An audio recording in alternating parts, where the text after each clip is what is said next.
Hello everyone, welcome to Pollux, a simple data visualization tool. You can test it out via the link or QR code as shown, and a tester account has been created for you. You can retrieve that in our README file. Once you set up, you'll come to this page. Select Login to try out with our tester account or register your own one. You will receive a verification email in your inbox if you are a first-time registering user. Then please proceed to come back to this page and log in. Here, we will demonstrate our app using the tester account. Worry not, the password is fully encrypted and it will not be even visible to us. Shortly after, you'll come to this page. As you can see, there is a logout button here. It will work exactly what you think, and as you can see in the video. Here, we will log in again. Now, the first section allows you to upload a new CSV or select from old ones. In this video, we will be demonstrating using bank sample CSV along with other CSV that we have already uploaded. We encourage you to use this CSV also, as it is a very complex dataset which you can sufficiently cover all our functions later. Press this load selected file to load the file. As you scroll down, a summary table is presented before you. This summarizes your whole CSV, including many detailed information as shown here. It might be interesting or useful to you depending on your needs. For example, there is a column indicating how many missing values are there. Or for example, if you need a quick answer to what is the mean or quartiles or standard deviation of any particular variable, you can retrieve it here. You can click on the maximize button to enter full screen or exit full screen. You can also download the summary table here. Next, there is a section for you to filter or edit your data. All your variables here will be preloaded. Simply click on the one that you need to filter and select the classes you want to filter by. A live update would be loaded right below. As you can see, now my dataset contains only management and entrepreneur classes. Moreover, you can select which rows to include by clicking on the button here. In this demonstration purposes, I will not be applying this filter later on. Before that, let us scroll down and you can see this summary of filtered data here.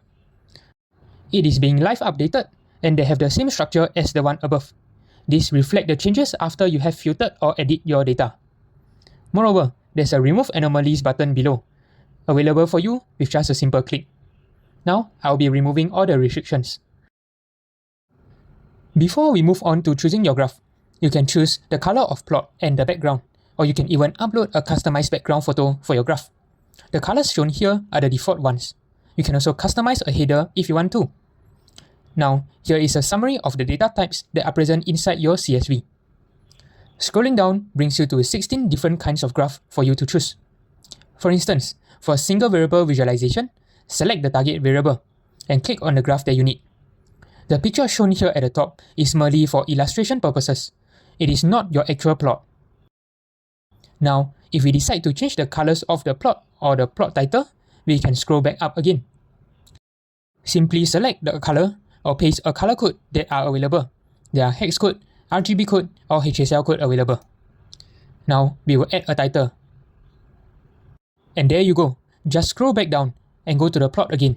Click on it and you can see that the changes has taken place immediately. If it is too small for you, maximize it. Once you are satisfied, simply download with this button provided here.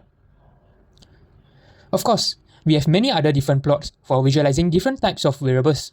They are already classified for you, so the process is simplified. For example, for a single categorical variable, you have these two graphs to choose from. We shall take a look at how does the bar chart looks like. As we move on to two variable visualizations, you need to select a x-axis and a y-axis. Once done, you can proceed to choose your graph again. In this demonstration, we will just take a quick look at two different graphs. Furthermore, we have one numerical variable and one categorical variable. It is exactly the same as how you would expect. Let's take a quick look at the status plot to demonstrate. If you are not satisfied with the basic plots above, here is some interesting ones.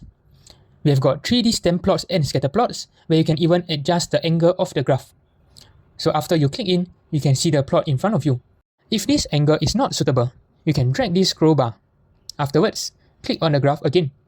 You can see that the point of view has changed. Next up, we have got data predictions. Section 4 will help you forecast a single outcome. Choose a variable you want to predict and choose two other variables you have on your hand. Scroll down to the box of the variable and fill in the values.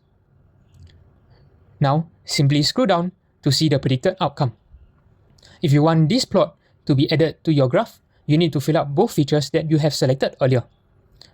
Otherwise, for prediction only, just one would do. Now, let me demonstrate again. If we have many other data available for this prediction, just fill them up. I will be putting up some arbitrary numbers.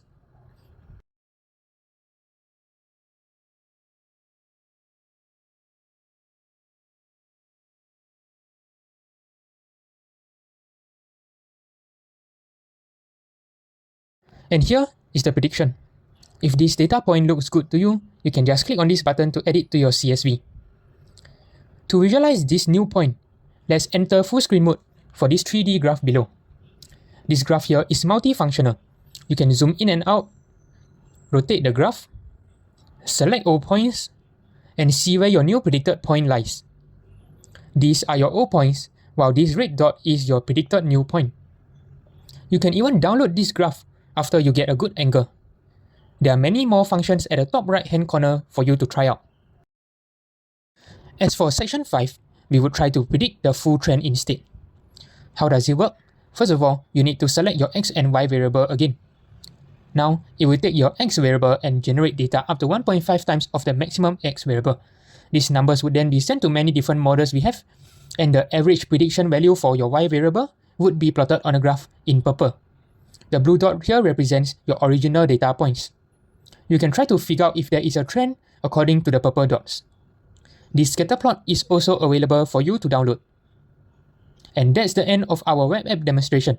For more information about testings, etc., please refer to our poster and README file. Thank you.